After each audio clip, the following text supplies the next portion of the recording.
ang HRM is low kaayo kay ngano pwede ra ay high school graduate makipagkompetensya sa ilaha. Wait a minute. Who are you? No, I'm not saying like that. So what I am saying here is about the skills nga pwede pang elementary, nga pwede kaayo mabuhat sa elementary, pwede po mabuhat ni high school. Diba? Hi guys, welcome back to my channel, and for today's video, let's discuss about top job nga pwede pang elementary, pang high school, o syempre college. Kasi syempre pang college ini, pang degree gini nga job. Nang anong niingon man ko nga pwede pang elementary and high school. Kani nga job is under HRM course. So, housekeeping is part in HRM. However, if you're just in elementary or high school, pwede kay kamatabahan. So what are you going to do is you have to enroll to TISDA. Right after TISDA, you have to apply for OJT in a hotel. Some hotels will accept OJT or direct hire. If you have an experience about housekeeping or any position in under housekeeping, and then they will offer you a direct position. Like me before, when I applied in G-Park, they offer me direct position since I already had my experience.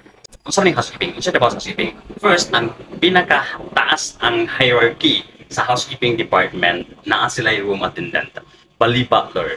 So, bali butler and room attendant is sometimes pang standard hotel lang ni siya, pang 5-star hotel. Makita ni si bali butler. Pero mostly is si room attendant will act as bali butler. So, next of bali butler is si linen attendant. Next is the laundry department, under housekeeping laundry department.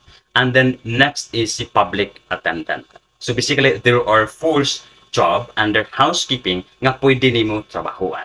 So unsa man imong training dito sa TISDA? Si TISDA will train you the skills nga pang-competitive skills nga pwede kayo nimo magamit when you apply in housekeeping. So first, ang pinaka-focus gini itudlo ninyo ni TISDA is ang room attendant nga trabaho. Pang room attendant din na siya nga trabaho itudlo siya. So unsa may trabaho ni room attendant? Making the bed.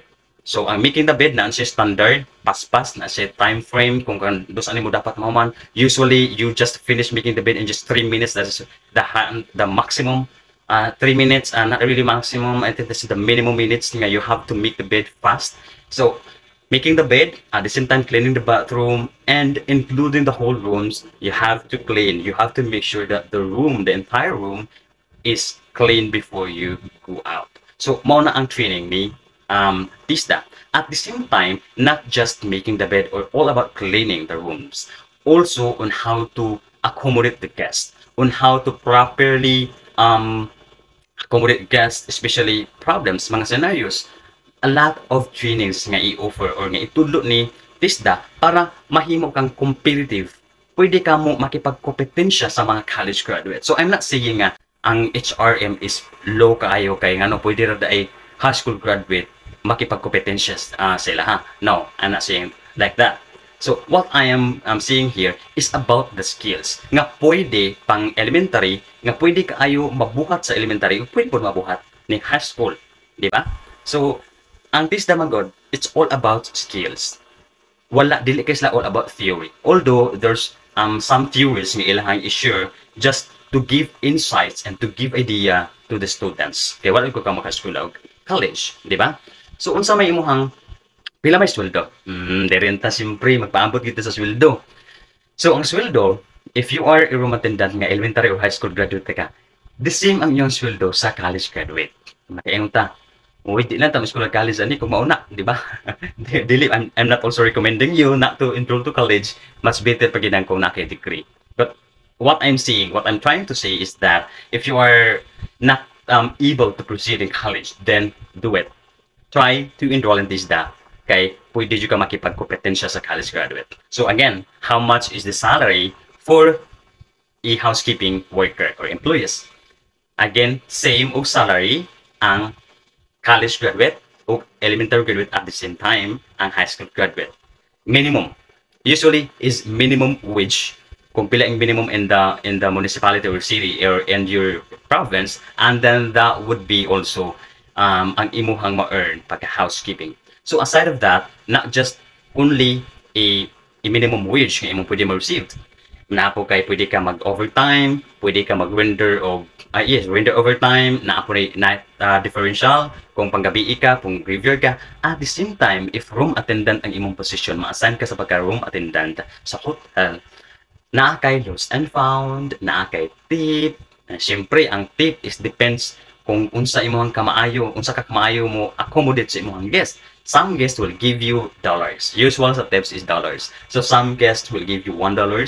Napoy uban mga Korean is mahatag na sila sa inyong hao kani ang ilahang kwarta ba. Nalimot ako silang kwarta. Basta kay mahatag na sila og won. Then other countries po nga mga people mo check in, mahatag po na sila sa ilahang currency. So not just dollar, but usually is dollar. So usual is $1, $2, pinakataas is $10. So ano sa man mo madawat ang tip? Actually ang tip sometimes gina-hand over personal. I guess mahatag si mga before they leave, before they check out, mahatag na sila, here's your tip, and then napo na sila later nga ipa-appeal. Mahatag sila later, thank you so much for accommodating and for cleaning my rooms, you're really good and you're really friendly. So ilang ihatag with tips. And then naapoy tips nga gibilin ra sa sulod sa rooms. Unsa ano pag-identify na tips na siya, especially kung gibilan kag $5. So, how are you going to identify that money is a tip? Nga kwarta na siya. Ang usual nga tip, kaniang timan ininyo, ginapatong siya sa pelo, sa unlan. Either nasa unlan gipatong, or gipailawan sa unlan, or gipatong sa bed with a letter, and then gipatong sa table nga diha sa kanang klaro kay ibang gibutang sa kili sa table o sa atong na table nga walay kauban. Pero kung naa gani nahabilin na kwarta guys with wallet or basta murag naghisitit ka labi nagdako kayo and then ayaw nagkuha. All you have to do is you have to contact the housekeeping coordinator. Imuha na sa i-contact housekeeping coordinator, especially if bago pa ni check out si housekeeper o si guest. Either pwede pa makontak, pwede pa na matawag na something is left in the room. So at least, di ba, makagood po na siya mo record. Be honest guys, do not do anything na makapadawat sa imong integrity o sa imong dignidad. So maori na akong masulti sa inyo ha. So again, if you work in housekeeping, you will have the same salary, the same benefits with the college graduate. So aside of the wage or the minimum wage, you will be earning as well service charge. So what is service charge? Ang service charge actually, it's depend on the hotel kung nasa lay yung anak na policy. But usually in a five-star hotel, they offer you, nanghahatag din sila og service charge. So ang service charge, that is 10% of tank.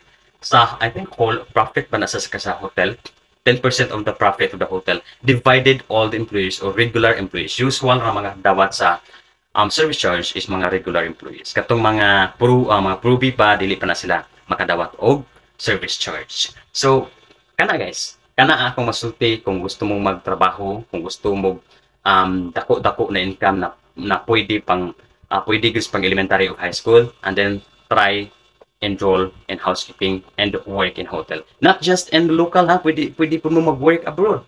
Magpa-experience mo. At least minimum of 2 years experience in hotel. And then you can go abroad. Especially in barko. Mag-cross ship mo guys. That is very, very recommendable good nga mag-cruise ship mo. Magsiman mo, imagine. Masyak na lang inyong silingan diya. Mo elementary, high school naman to, nagsiman naman siya. It's because sa housekeeping. It's because of TISDA. So, what are you waiting for? And kung natapos nimo ng video, leave your comment below kung taga-asa ka and shout out o housekeeping buka or HRM ka, and then just try to comment kung nabay mali sa akong istorya.